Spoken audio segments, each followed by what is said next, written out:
मैं नदीम लारी, black bamboo media से। आज 26 अगस्त 2022 को जुमे के दिन मुमरा के तनवर नगर इलाके में यूनुस शेख का एक और नया काम यहाँ पे शुरू होने जा रहा है, जिसमें फुटपाथ के ब्यूटिफिकेशन का, उसकी रिपेयरिंग का काम है। यहाँ पर जो बात सबसे ज़्यादा गौर करने वाली है कि यूनुस शेख राष्ट्रवादी कांग्रेस पार्टी के वो सीनियर नेता हैं जिन्होंने बग़ैर किसी सरकारी पद के, बग़ैर किसी कॉरपोरेशन के किसी भी जिम्मेदारी के, इन्होंने यहाँ पे अपने इलाके को खूबसूरत बनाने का जो रोल अदा किया है, जिस तरह से उन्होंने अपने इलाके के ब्यूटिफिकेशन के लिए जो योगदान दिया है, वो अपने आप में एक मिसाल है मुमरा में उन लोगों के लिए जो सिर्फ बात करते हैं लेकिन काम करने का कोई नाम नहीं लेते हैं। हम इस मामले में अभी यूनुस शेख से बात करेंगे, कुछ सवाल करेंगे, कुछ तीखे सवाल रहेंगे, कुछ मीठे सवाल रहेंगे। देखते हैं कि यूनुस शेख इन सवालों का जवाब किस तरह देते हैं। सर, अभी जो आप यहाँ पे नया काम शुरू करने जा रहे हैं फुटपाथ की ब्यूटिफिकेशन का, क्या है ये पूरा काम और किस तरह से इस काम को अंजाम दिया जाएगा? अस्सलाम वालेकुम, बिस्मिल्लाह रहमान रहीम। सबसे पहले तमाम लोगों को जुमा मुबारक। ये जो काम है तनवर नगर में तनवर अपार्टमेंट, जिसमें डॉक्टर असीर और डॉक्टर मिकदाद जैसे फेमस डॉक्टर जो मुमरा के हैं, इनकी डिस्पेंसरीज़ है। इस फुटपाथ का नाम भी मैंने A to M रखा हूँ, असीर टू मिकदाद।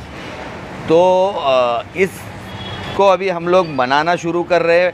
कुछ दिन पहले तक यहाँ पर एक दो चेंबर होते थे जो इस इलाके के तमाम लोगों को पता है, जो हर 15 दिन में बहता था, आने जाने वालों को परेशानी थी। उस चेंबर्स को हमने नए पाइपलाइन डाल के सेवरेज लाइन के अंदर कनेक्ट करवा कर ये पूरा फुटपाथ तुड़वाया था। आप देख सकते हो, ये टाइल आ गई है, ये ब्लैक टाइल, वो वाइट टाइल जो मेरा पैटर्न है ब्लैक एंड वाइट, और वो भूसा वगैरह भी आ गया है। तो ये काम आज हम इसका शुरुआत कर रहे हैं। इंशाल्लाह 3 दिन के अंदर हम इस फुटपाथ को कंप्लीट करेंगे। सवाल है कि ये सारा काम जो है थाने म्यूनसिपल कॉर्पोरेशन के अंडर में आता है। जी जी जी। है कि आप कोई पदाधिकारी नहीं है, ना ही आप कॉर्पोरेटर हैं, छोटे से कार्यकर्ता है पार्टी के। ये फंड कहाँ से लेकर के आते हैं आप? देखिए, फ़ंड कैसा होता है कि दिल बड़ा करना पड़ता है, फ़ंड तो आ ही जाता है। जाके आप अपना दिल बड़ा करो तो फंड आ जाता है। असल में अगर देखा जाए तो मैं उन लोगों को जवाब देना चाहता हूँ कि भैया, मैं रात को सोया, अचानक मेरे को सपना आ गया कि इन्हों सुबह में ये फुटपाथ बनाना है, और मैंने बस एक हमारा किधर का तो भी मैंने बटन दबाया। वो बटन कौन सा था वो तो मैं अब न्यूज़ में नहीं बोलूँगा। वो बटन दबाया, सुबह आके देखा तो भूसा भी पड़ा है, टाइल भी पड़ी है। तो मैंने बोला भाई, मुझे तो सिर्फ मज़दूर लाना है। मैं मज़दूर लगा के अभी हम काम शुरू कर रहे हैं, समझे ना। ये इसमें कॉरपोरेशन का निधि है ना कुछ है, बस जो भी है अल्लाह का करम है। आपने सुने होंगे मेरे फुटपाथ की ओपनिंग में आवाड़ साहब ने बोले थे, अल्लाह देता है पैसा और पैसा मिलेगा जितना काम करने का, बस समझ जाओ कहाँ से आता है और कैसा होता है। जाहिर है कि पिछली मरतबा आपने एक बात, आप एक इंटरव्यू में आपने कहा था कि कुछ ये MLA का फंड है, कुछ आपकी जेब का रहता है। बिल्कुल बिल्कुल बिल्कुल। तो सवाल यहाँ ये पैदा होता है कि इलेक्शन में आप जीत करके आएंगे तो पहले अपना आप जेब भरेंगे या पब्लिक काम करेंगे? अल्हम्दुलिल्लाह, जो लोग पुराने लोग हैं वो लोग जानते होंगे कि हम लोग, मैं अपने आप की तो तारीफ़ धीरू भाई अंबानी, और ये तो नहीं बोलता हूँ, खाते पीते घर के और मुमरा के रईसों में मेरे वालिद का नाम आता था। हम नोचने और पब्लिक को खून चूसने के लिए नहीं आ रहे। आने से पहले अभी मैं ज़्यादा अमाउंट बताऊंगा तो इनकम टैक्स मेरे पीछे लग जाएगी। मैंने बहुत पैसा मैंने लगाया हूँ अपने जेब से। आप किस दिन अकेले में आना, मैं आपको बताऊंगा सारी डिटेल। आमतौर से मुमरा में ये देखने को आता है कि जितनी भी मुमरा की सियासत है, हाँ, वो नालों के, गटरों के सफाई में हो जाता है। लेकिन ये बरसात का मौसम में इस वक्त यहाँ पे कोई ये नहीं ध्यान दे रहा है कि रोड पे जो गड्ढे हैं, हाँ, आए दिन उस पर एक्सीडेंट होते रहते हैं। हाँ, इसके मुतालिक कब ध्यान दिया जाएगा और कब मतलब कि इसके ऊपर काम करेंगे?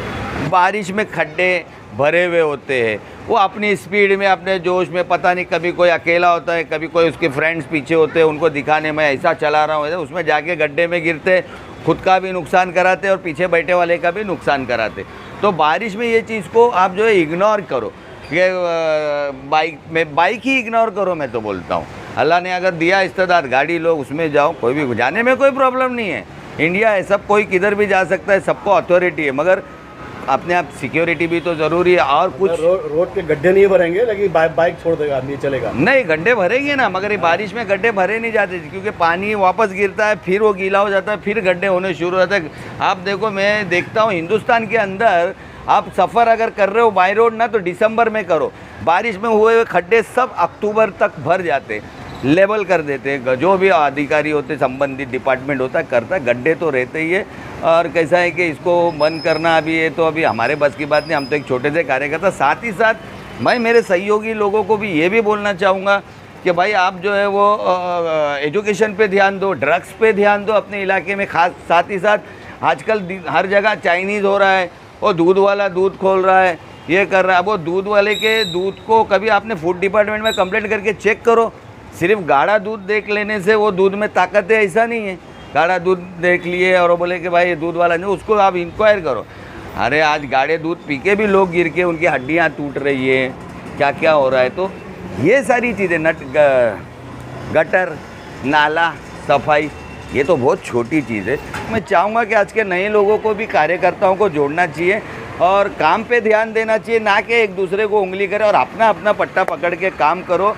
घर की दीवारों तक को दीमक ने खा लिया और हम मसरूफ़ रहे बेमुसर्रत सी मुलाकातों में, ऐसा नहीं होना चाहिए। अभी आपका एक लाइव देख रहा था मैं, आप लाइव आए हुए थे, आपने उस पर एक इल्ज़ाम लगाया था कि सैफ पठान ने जो है ये कहा है कि अवार्ड साहब कुछ बोलते नहीं हैं, कुछ बात नहीं करते हैं। तो इस इल्ज़ाम में सच्चाई कितनी है, नंबर एक। दूसरे कि अवार्ड साहब जब रोड से गुजरते हैं तो क्या मुमरा के जो मसाइल हैं, जो रोड की ट्रैफिक वगैरह का मसला है, उनको नज़र नहीं आता है? देखो ऐसा है कि कुछ काम हमको खुद को भी करना चाहिए। उन्होंने तो 12 कोशिश की ट्रैफिक के लिए, उधर के हॉकर्स की लाइनें कम की, तो उन पे इल्ज़ाम लगा दिया गया कि ये गरीबों को मार रहे। इल्लीगल काम बंद करने गए तो बिल्डर लोगों की लॉबी ने आवाज़ उठाना शुरू कर दी। तो कहीं ना कहीं कैसा है कि जब तक हम नहीं सुधरेंगे, खुदा ने आज तक उस कौम की हालत नहीं बदली, ना हो जिसे ख्याल खुद अपनी हालत के बदलने का, हमें भी सुधरना पड़ेगा। लास्ट टाइम हमने देखा कि शरीफा मार्केट में, गुलाब बाग मार्केट में एक प्रोग्राम था जिसमें अवार्ड साहब आए हुए थे। ज़रा भी ट्रैफिक को देख करके उनका पारा इतना हाई हो गया कि आनन फानन उन्होंने जो है अधिकारियों के हुक्म दे दिया कि मार्केट खड़ा हो। मार्केट टूटा, तोड़े भी गए और उसके बाद वापस मार्केट फिर वहाँ पे है। तो ये तब्दीली इस तरह से क्यों आई थी, बाद में वापस फिर ऐसे क्यों हो गया? देखो इसके बारे में तो मैं कुछ बोलना नहीं चाहूँगा। वो हमारे लीडर है, हमारे बॉस है, हमारे बड़े भाई है, मेरे बहुत अच्छे मित्र भी है। उनके बारे में मैं ये सब पता नहीं कि अभी कैसा क्या हुआ, बाद में जाके किसने हाथ पैर जोड़ा होगा, क्या किया होगा। वो बहुत सॉफ्ट हार्टेड है, वो दिखते इसे एग्रेसिव है ये, मगर he is very soft hearted. आप जाओ, वो आपके ऊपर कितना भी गुस्सा होंगे, मगर आप जाके अगर उनके पास में 10 मिनट बैठ कर अगर उनसे माफ़ी तलाफ़ी कर दी, मेरा दावा है बड़े से बड़े गुनहगार को वो माफ़ कर देंगे।